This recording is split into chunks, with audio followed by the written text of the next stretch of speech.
Welcome to the Stewardship Leader Podcast, brought to you by the Christian Stewardship Network. CSN exists to teach and equip church leaders the biblical perspective on finances so they can speak with authority, confidence, and integrity. To learn more, visit us at christianstewardshipnetwork.com.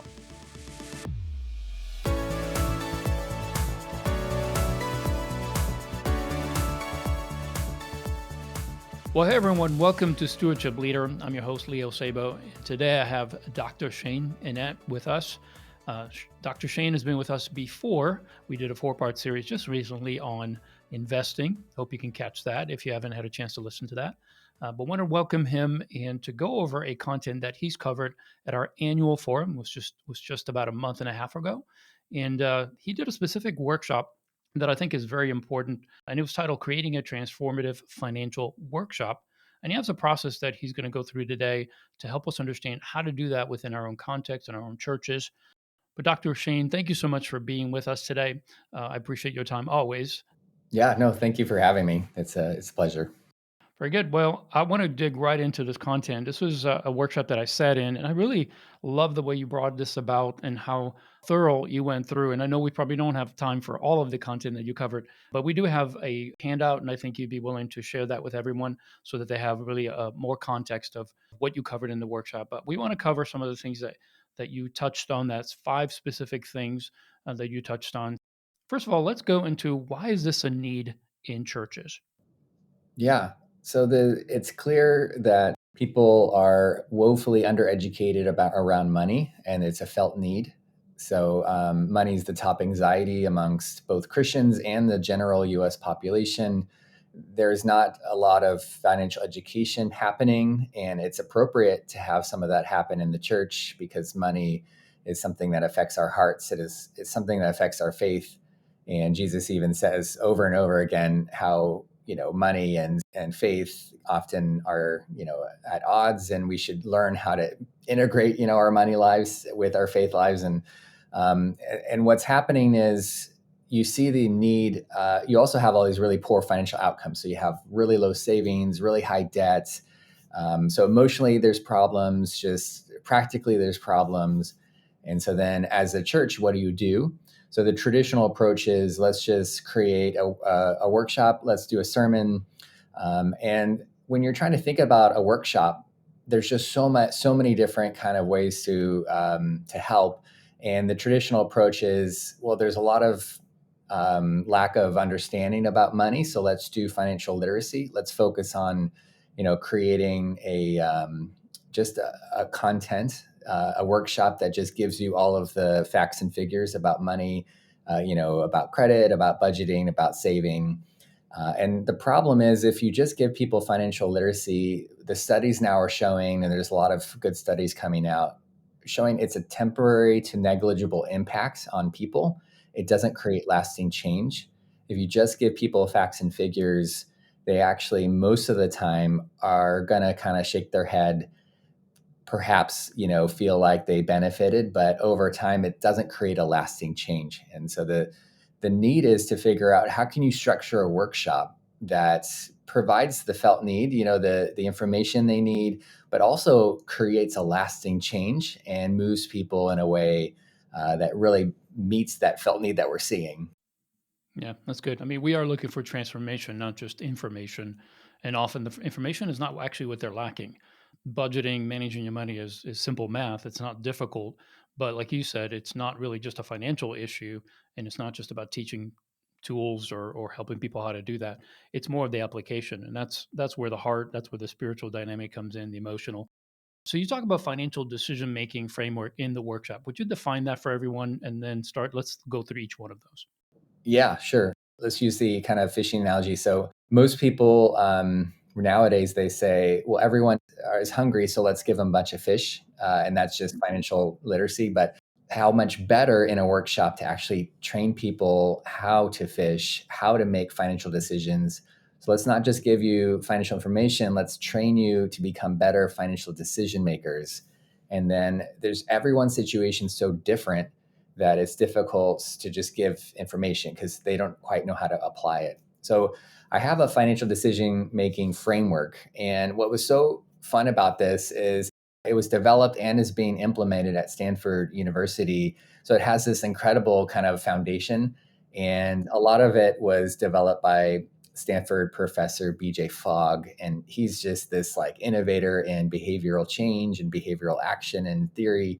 This decision making framework has these 5 steps, and it's a cycle. So it's something that you need to realize when you want to create lasting transformation and behavioral change. It's not a one-off thing. You have to go and you work through the steps, and then the steps, they go into a positive reinforcing loop, and so it's a process instead of just a one-off. And if you're thinking about the 5 steps, so it begins with connecting with your values and aspirations. So you try to, if you're providing financial information, you need to connect it with the values and aspirations of the people sitting there in the workshop. Once you're able to successfully do that, you move on to exploring what type of financial strategies are available. And then here's the huge thing: is you connect the two. So you help people understand, what their values and aspirations are in general around money. Then you show them what are all the different types of things you can do with money. And then you identify and design how they can choose a financial strategy that maps really closely to their values. And then you make it experimental. So you make it one thing to try, and then you want them to come back and assess what happened. And so the next step is to put it into action. And then the final step, which is probably the most important of all, is that you reflect and celebrate. So you come back and then you help everyone reflect on their experiment, on their what they learned, what they did. And then that, as they're reflecting, they either were successful and there's a celebration that then reinforces kind of their behavior change, or there's a seeing that things didn't go well. And so then you get put into the cycle again, where you're now going to think through your values and your aspirations, that then you explore the financial strategies, then you identify and design one thing to try, then you put it into action, and then you reflect again. So that's the cycle. Yeah. I like it because it doesn't make it overwhelming. Once you know what your values are, all of us make decisions, financial decisions based on values. It's what we prioritize as important to us. So that's different for everyone, depending on both your background, your family type, where you are in life and seasons, all of that. But then to be able to look at what strategies and reflect that through those values and then try something. And then, like you said, once you put it into action, and then you look to see, how did I do? Is this working? If not, and what I love about it is that it creates this ability to just go deeper and deeper. And that's finances in a whole. It's not something that we do once and we're done. It's an ongoing process of learning how to apply finances to our faith and how to live that out every day. In some seasons it's challenging, other seasons it's not as, but it's always a learning experience. So love that. All right, so let's begin with the first one: connect with your values and aspiration. Yeah, it's so interesting. So Stanford, they used to be Christian, now they're non-Christian, and they are super limited in how they can provide a connecting point for values, because they can't be normative. They can't suggest anything about what values are, what aspirations should be. And so I think as a Christian, we get to go super deep, and it's just very satisfying. But what I think is important is you have to start with theology. You have to start with God. Who we are is completely dependent and based on who God is. And I think it's a huge mistake if people go anthropology and say, well, let's look at kind of the wisdom of the world. So let's look at who I am, all these kind of things. Instead, let's just gaze. Let's gaze at God. And really, we can look at, as kind of a first step of what our values are. Let's see what God values with money. And so this part of the workshop would really help people brainstorm what types of attitudes and character does God and Jesus have when they are thinking about money, when they have talked about money. And so just to kind of get the juices going, I have 2 examples. If you gaze at God and you think about him and money together, you'll see an incredible theme threaded throughout every genre of the Bible, and that is that God cares for the poor. He really cares. He wants us to share. And he also, you'll see very clearly that he made the material world for our enjoyment. And so there is a certain enjoyment in material things, so that it's inherently not bad to have kind of the resources to enjoy good things. But then he also is very, very concerned. He very much values that money is not kind of hoarded in any kind of way, but is shared and distributed. So you just kind of keep brainstorming. And really, once you start to think about what God values with money, then you kind of want to go to the next step of what are God's aspirations for us with money. So you have kind of God's character and heart and attitude, and then now he kind of wants to have us do something with money. You don't want to just grab one verse out of the Bible. You want to find something that's threaded throughout the Old and New Testament, throughout the different genres of letters or historical narratives or poetry. Too often people just go right to the Proverbs and then they grab one little verse, or you know I can't tell you how many times people have explained Ecclesiastes, spreading the bread in the water, and then they like their entire theology is based on one verse of one bit of wisdom about diversification, and then also, of course, the ands. But I think you can go bigger and you can see what is in every single place in the Bible, and then really build everything on that. And so it's very clear whenever God's helping us in our kind of know what to do with money, he's talking about sharing all the time. And if you just look at himself, he's a sharer. He's an incredible sharer of himself. Like he sends his son, he sends his spirit, he gives of himself, he gives of his flesh. And so we are meant to do the same. He also wants us to have incredible integrity and honesty. So he wants us to be consistent so that what we say to do is what we're doing. Anyway, you can just kind of keep going with what does he think about us managing it? And so if we create a list of God's values around money, his aspirations for us around money, then this is the hardest part of this first step is how do you apply that into actual behavior? So how do you go from theology to financial behavior? How do you go from God's heart to what we're meant to do?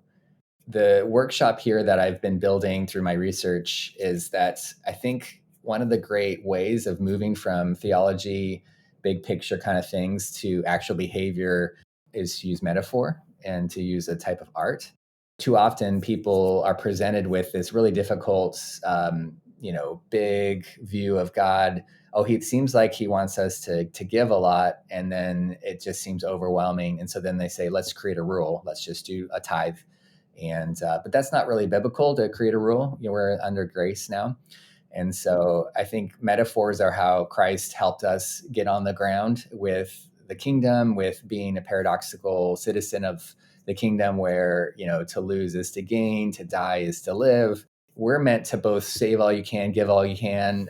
These are paradoxes, and really metaphors help us kind of get guided because it's taking something that we see clearly, a process, and then it's finding a shared structure with this really complex concept that we don't see as clearly. So, for example, Jesus, he talks about a gate as himself, or he talks about us as sheep and him as shepherd, or he talks about like the kingdom is like a tree. So, in the same way, I think we can find metaphors and collect them about how we're meant to be stewards. So, our stewardship role is paradoxical because we're meant to give, we're meant to save, we're meant to do both. And how do you navigate that? In this workshop, I present a few of my favorite metaphors around stewardship. And the goal is it creates this visceral view of a natural process that mirrors God's character, God's values. And then we get to decide how that will be implemented in our life. So my two favorite ones are of metaphors of stewardship are water and trees. And so a water, if you look at just the way water works, it's meant to flow. If water gets stagnant and stops flowing, it actually, instead of giving life, it becomes toxic, both to itself and to others around it.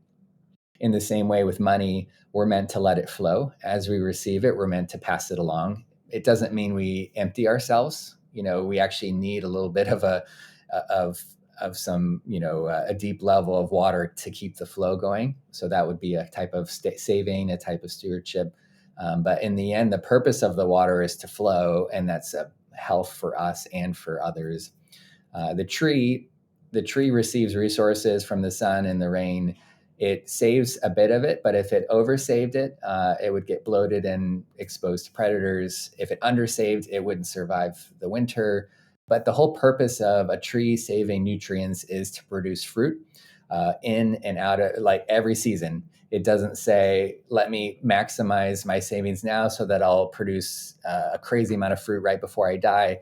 It says, let me be fruitful every season, every summer, every year, but let me be wise about these very clear winter seasons where I need to have some savings.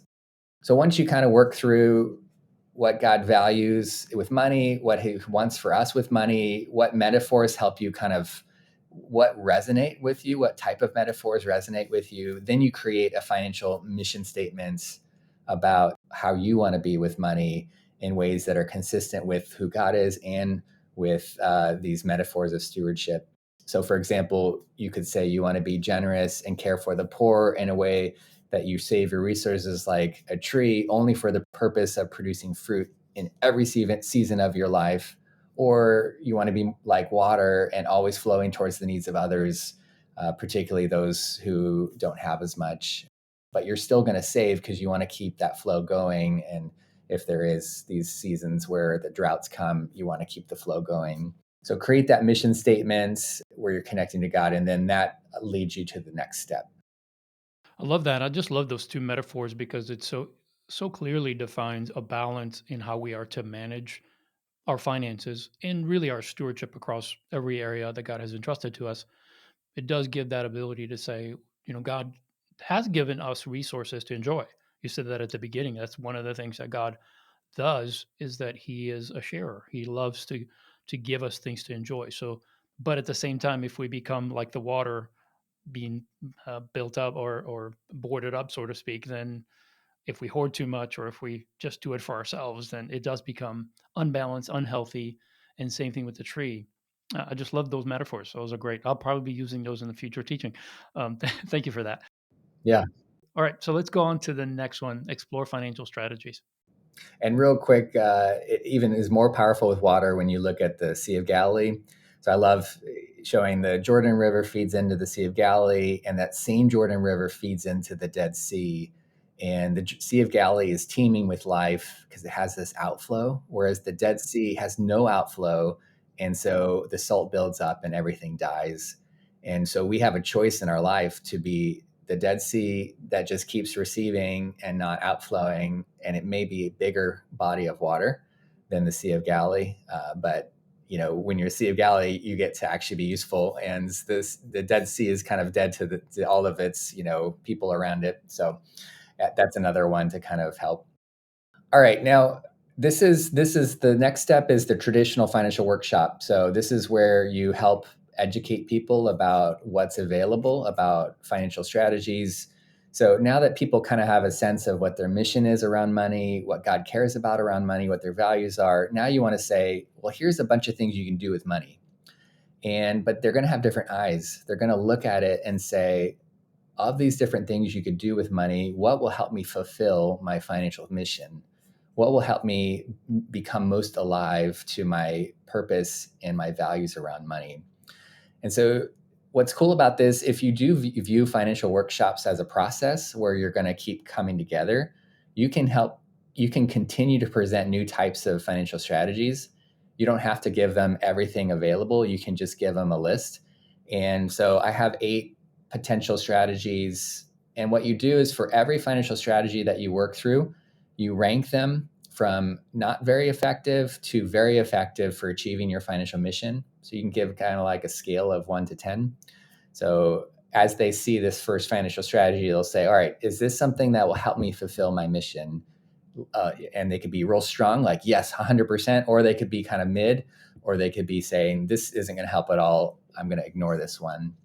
And then you rank it from not likely to do to likely to do. So they could say, this really will help, but I don't have the time. It seems too complex. I'm not likely to do it. Um, and what you're doing is when you have people rank by their desire or their likelihood of doing something, then you're going to create some agency. So they're going to actually create some ownership, which is incredibly important. Because if you just tell people what to do, then it's all exterior. but you want them to internalize it. And so if you're asking them to create a kind of a preference, then if they do say they're likely to do it, they're more likely to do it. And so it's a great teaching tool. And then finally, once they do all the rankings in those two ways, then you ask them to kind of pick two to do, and that's where things get experimental. But we won't go through these. I'm just going to give you an example of the 8 kind of financial strategies that people could then rank about how they're helping with their financial mission and whether they're likely to do it or not. So, first one would be to set up a budget. And so you would help them choose a budget service, help them connect the service to their accounts, help them find time to track, and so that could be one strategy. That should help them do whatever mission they want to do. That should really help them fulfill that financial mission. Another one, choose an online savings account. So stop wasting money with commercial bank savings, start harvesting some extra interest, help them understand what an online savings account is, and then help them open up an account. Third, create an emergency fund. Help them imagine how much they should have, the purpose of it, what's good about it. Next one, help them create a strategy around building their credit so that they can achieve an 800 credit score. Educate them around credit, educate them around what credit score is, why it's useful, and then let them learn about that. Number 5, the strategy is make sure you don't pay any fees in your bank account, particular checking account. Educate them around the strategy of having free checking. And there is a large portion of Americans who have fees that they're paying that is unnecessary. Number 6, help people open and contribute to a Roth IRA and just kind of talk about tax advantage investment accounts. And you could make it broad and do 401k and Roth IRA, or you could just focus on IRAs, particularly Roth IRAs, help them understand what they are, and then help people envision why that could be useful for their financial mission statement. Explore faith-driven investing. So this is like depending on your audience. So, and this is what's great about this way of doing a workshop is because half your audience will say, this is not at all something I'm interested in. And you don't have to apologize for it. And it's actually kind of nice if you can have something on here that people can kind of check off as not important, because then the other things will become more important. And so it's giving them a little bit of agency. Whereas if you have higher net worth folks, then they'll really latch onto this one because this is so new and fun for a lot of people. But just to help people see these new kind of products that are emerging, these new faith-driven ETFs, these new faith-driven mutual funds, and there's a lot you can do around that. And then lastly, opening and using donor-advised funds, so DAFs. Anyone can do this. This is just helping people go beyond giving cash and instead giving out of a donor-advised fund. So yeah, you would just work through those 8, educate them, help them rank them in terms of effectiveness of achieving financial mission and how likely they are to do it. And then we'd move on to the next step.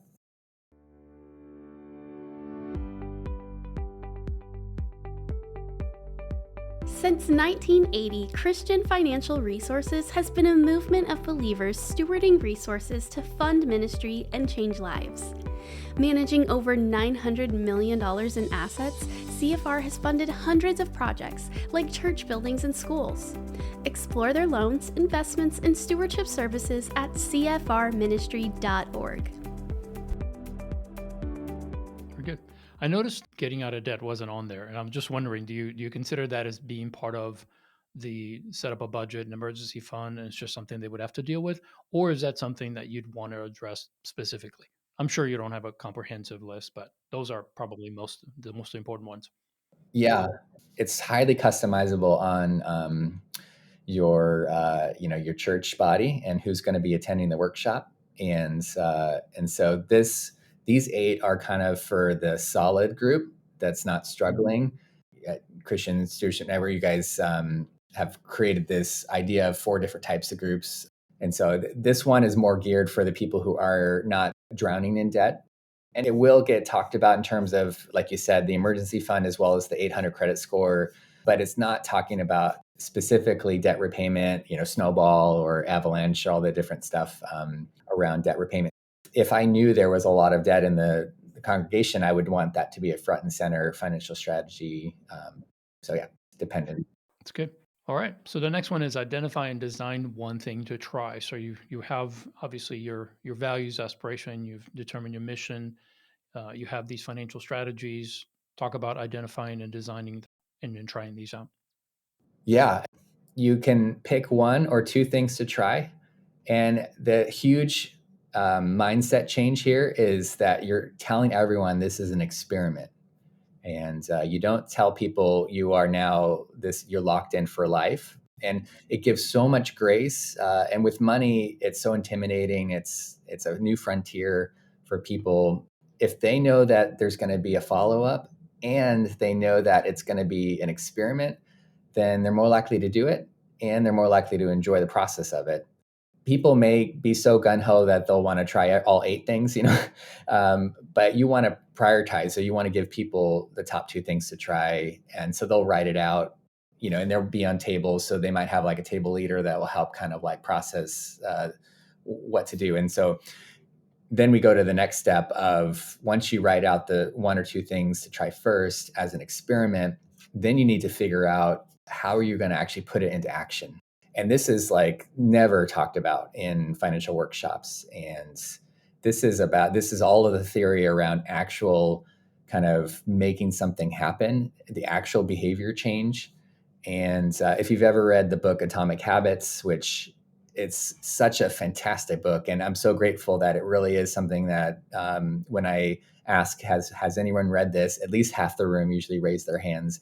But what that book from James Clear really help us understand is there's a whole method around creating kind of a level path for your feet if you want to do something new. So there's a whole science behind making good financial behavior easier and bad financial behavior harder. So if you're wanting to kind of start budgeting, that's a good behavior you want to make easier. And you want to make addictive kind of spending harder. You want to make compulsive consumption harder. You want to make kind of these things harder, and you want to make good things easier, saving, giving. And so if you do identify that you want to give into your donor advised fund and you want to raise your credit score to 800, you have the steps because you know a little bit about it, but how do you actually make it happen? And so the bad thing to say is just do it. They've done studies, 20% of the population is ready to change at any given point for any kind of new behavior, but 80% are not. 80%, if you tell them what to do, they may kind of keep it at an intellectual level, but they're not ready to actually make it happen. And so this is about how do you help create that actual change in their behavior, even if they have all the steps right in front of them. So you want to make things habits. I have just a few summary kind of examples from Atomic Habits about how when you make new habits, if you want to engage in something good, you want to make it obvious, attractive, easy, and satisfying. And so if you build an emergency fund, to make it obvious, you'd put a goal on a sticky on your refrigerator, so you see it every day. To make it attractive, you'd gamify using an app that shows the progress so that you get big bells and whistles every time you go up. To make it easy, you automate it so that the savings just happen. And then to make it satisfying, you create a few milestones that then you celebrate with family and friends. So that's one example. And then to stop bad behavior, you want to make it invisible, unattractive, difficult, and unsatisfying. And so let's say you're impulsively spending.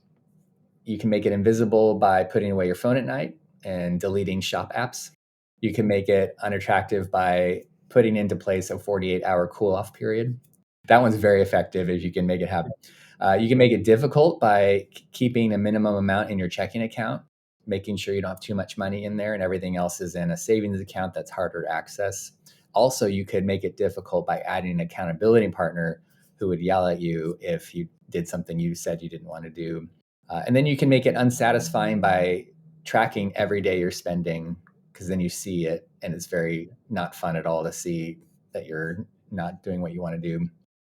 And then the other behavior change that helps is habit stacking, where if you can combine a good habit to something you're already doing. So if you already make coffee every day, then track your expenses while you're waiting for the kettle to boil. For us, we habit stack. We already put our kids down every day. That's something we're going to do for sure. we're highly motivated to do that, to get some time. And so then we then immediately pray after and do some Pilates. So things that we normally wouldn't think to do, we stack with something we're already doing. And so you can kind of do different kinds of things like checking an account balance, tracking expenses, praying about giving or sending money out of at a DAF. You can stack that with something you're already doing. That's helping put the action, because you want to be real thoughtful about putting it into action, making it as easy to do good things and really hard to do bad things. And then you want to have something on the calendar so everyone knows they're coming back. And they're going to come back and you're going to tell them, we're going to reflect on what happened with your experiment, and we're going to celebrate when good things happened. Financial Peace University with Dave Ramsey, this is one of their key things they do, is they are able to do their, debt primal scream, and they have the whole community around people celebrating. And so I think that's a huge part of behavioral change, is knowing that this is a process and not just a one-off kind of moment. Yeah, that's such an important part of it, because it is also the measure, I think, as a stewardship leader, if you're offering these kinds of events or workshops, really what you're doing is allowing the feedback of what you're actually hoping to accomplish, right? Helping people to go through this process of change and implementing their values into their finances and adapting all of these. And by having, let's say, a multi-week workshop every time they come back, and if you have a way to connect it to, hey, we talked about this, is there a way that you can track that? One of the workshops that I do with a friend of mine at our church, it has this built-in celebrating, what we call it, weekly wins. So every time we start the class, we'll start it with about 5 to 8 minutes of just testimonies to help people talk about what they've done. And it's always reflective of what's happening in the workshop. Now, they can talk about other things that God is doing, but I would say 95% of what they share is the mindset that they've adopted and how it's affecting their day, their week, Mm-hmm. and then seeing the way God's showing up and the actual behaviors leading them to actually try something and then see a success. And then they share that. One of them that is almost always, it's kind of comical, but it's always true. Somebody will always share. It's like, I didn't realize how much I was spending on coffee. And then it's like, okay, I cut coffee out and I only went once to Starbucks this week. Yeah. So again, it's not that there's anything wrong with coffee. It's just they realize how expensive it is based on what they're trying to accomplish with their finances. And so it's a way to, again, come back and reinforce the things that they want to do and giving them the ability to celebrate it and reflect on, okay, I heard this teaching. It helped me now to find some ways to implement that in my daily life, like tracking expenses. And then that's opened me up to see, oh, I'm doing this. And then the motivation to change it. Right. And so everything you talked about, it actually happens.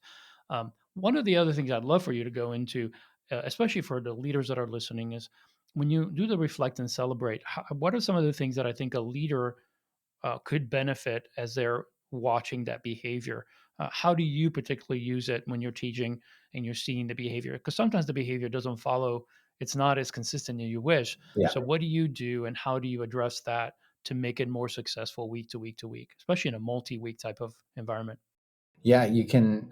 It's like incredible information that a leader can get. And it's kind of like, if people are reflecting and they're failing, and there's a theme, and it could be, a California congregation in Southern California is going to be much different than, let's say, in Georgia or in Kansas.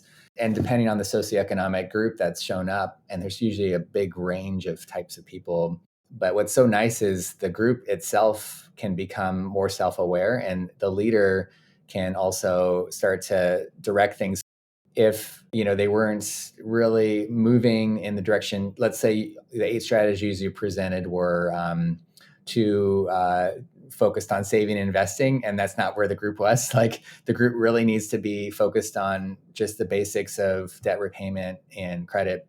Then you can all of a sudden pivot, and when you're hearing the stories, you can kind of really focus on the 8 strategies you present, or that exploring the financial strategies are dynamic, so you can keep changing what you're presenting them. What also is going to be dynamic is when someone first connects their values with money, and with God, it's going to be a shot in the dark. They're not used to that at all. And so when they get to, what I love about this process is, it's not like they're going to skip step 1 because they've already done it. It's that they really are actually going to start to think about it more, and it's going to go from a surface level to a little deeper. And then if they can go another time, it'll go deeper and then deeper. In my mind, the first step is the most important of all. It's what really matters. You can give someone wealth, but to me, what matters is that they're worshiping, that they love the Lord, and it's good for them to be financially stable and to have a greater financial capability and well-being. But to me, all the hallmarks of well-being are around loving Jesus well and being wholehearted in your understanding of money. I hope I'm answering a bit of what you're saying, but to me, you're kind of getting this like ping back from the group in terms of their reflections. Also, it's really nice. So if I'm getting information about a lot of people not getting on their budget apps and they're just kind of not doing it. They're either kind of stopping at the beginning or they're just kind of not being consistent. Then you can have actually the group brainstorm, what works and doesn't work. And so they can all kind of come up with a much better solution than what you could have provided. And I'm in a certain walk of life. I might not be able to come up with the right solution for a different type of, person in a different place, like a college student or a retiree. And so, yeah, so I love just hearing the feedback, and especially if it can be open, because then everyone can kind of be together in it. And that's why, these other types of groups that are all together where they share is powerful, because the group dynamic creates empathy and lets you. So with money, you never want to feel alone. If you feel alone, then you'll end up doing worse choices and outcomes. The stress is doubled. Whereas if you're together, the stress is halved and the joys are doubled, so you want to kind of like be in it together. Yeah, it's great. Well, I do really appreciate you putting this together. I think the benefit, as I was listening to your workshop, as I sat in it and watched you go through this process, it really made me reflect on several things that I had done over the years as I created content and taken different people through it.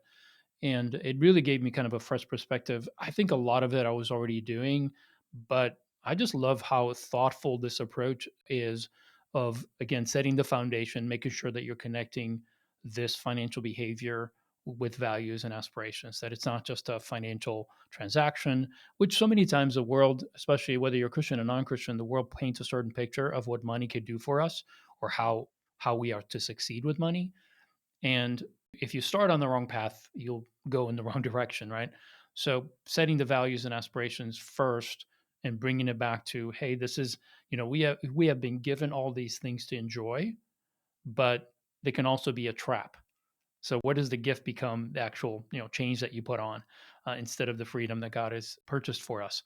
But then it does get very practical. So I love the way that whole process goes, where you try different things, see if they work, you reflect, you celebrate. Yeah. Yeah. I'm in the process of implementing a new um, way to do this with my church. My church is small. It's a small little community church. And so what I'm going to do is create a quarterly cycle of all of our churches in our city. So we're in this kind of La Mirada, La Habra area. And so I'm creating this so that we come together every quarter, and the churches kind of in our city network that are all small, they're going to advertise this. So it'll be something that everyone comes together to meet. And then I'll have the 8 strategies change every quarter. We'll have some of the key core ones that will be every time, but I'll also change the metaphors. The one around spring quarter will have some tax ones in it. And then the one around the fourth quarter will have more giving type of strategies. The one in the summer will have more vacation, travel hack. And so you can kind of have thematic strategies. But I like the idea of making it consistent. And then also, if you are in small churches, kind of having it be a regional kind of event and not just in one church. Because if it's a small little church, then there's just so much, as all of us know, when you do a financial workshop, the attendance tends to be inconsistent. So I'm excited to kind of create kind of just this cycle, and then to allow the financial strategies to kind of adapt and change, and then also to pool some churches together. So I'm implementing that this summer, and I'm excited to see how it goes. That sounds fantastic, especially you doing it across multiple smaller churches. This is one of the challenges that we have here at CSN, is that we're trying to educate and equip and support and encourage stewardship leaders and congregations. But what we typically see is smaller congregations just don't have the bandwidth to hire someone or task someone with that ministry.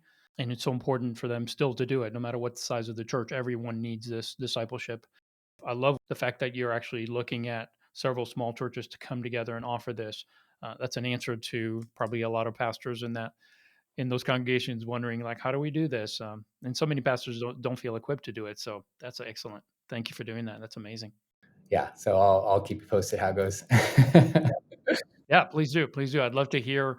I'd love to hear what you're learning and how that works actually, especially across multiple Mhm. congregations. Because as we know, every congregation's a little unique in its own way. I'd love to see how that dynamic works out and what your what your success is. So looking forward to that. Yeah, thanks. Well, any last words before we end? Thank you so much for taking the time to do this. I think the five steps, it's a cycle, right? So it continues. It's not something you do once, but you continue to do over and over. Is a perfect way to think about how to equip people in this. But any last thoughts before we end today? Um, yeah, just to encourage people, this process can be developed in house, which I really like. So you don't necessarily have to have a polished, expensive curriculum that you buy. If you just have someone who knows a little bit about financial strategies, then they can just present the 8 financial strategies. But everything else, the implementation, the mission, the values, all of that can be done by anyone, any kind of church leader. So I just encourage you to think through how you might be able to develop something that uses this framework and it becomes your own. And it's not like you're reinventing the wheel at all. It's that you're just using a process that is a type of discipleship process. And you just need the one kind of piece, someone that understands enough about financial literacy to have the strategies be there. But the system itself can really run without needing like a really high up kind of person. But yeah, so that's just my encouragement, is that if this is in process, then it's more about community than it is about special financial knowledge, which is takes advantage of the church body. Well, Dr. Shane, thank you so much for being on this podcast and sharing this wealth of knowledge. We certainly appreciate it. No, yeah, thank you for having me. It's been a pleasure. And I want to thank you for listening to this podcast. If you want to know more about what Dr. Shane is doing, he has a website, wholeheartfinances.com. He's got a great resource on there. It's a workshop kind of experience that's really developed more for the phone, so it'll actually apply to a lot of younger people. So check that out. It's a great resource. He also wrote a book by the same title, Whole Heart Finances. I also want to make you aware of some of the things that we're doing at CSN. If you're not familiar with our organization, we are here to support churches and church leaders that want to focus on stewardship and generosity, discipling their folks, helping them to understand this crucial part of their walk. If we can help you, you can find us at christianstewardshipnetwork.com. We have events, we have resources that we are developing ongoing, and also a membership. So if you're a small church that wants to know, how do I actually do this? What does it look like to implement a stewardship and generosity ministry and discipleship within my congregation? That's the best place to go. You can find other people that are doing that are in community, that are helping each other, resourcing each other. And we appreciate you taking the time to be here and to listen. We'll see you next time on Stewardship Leader.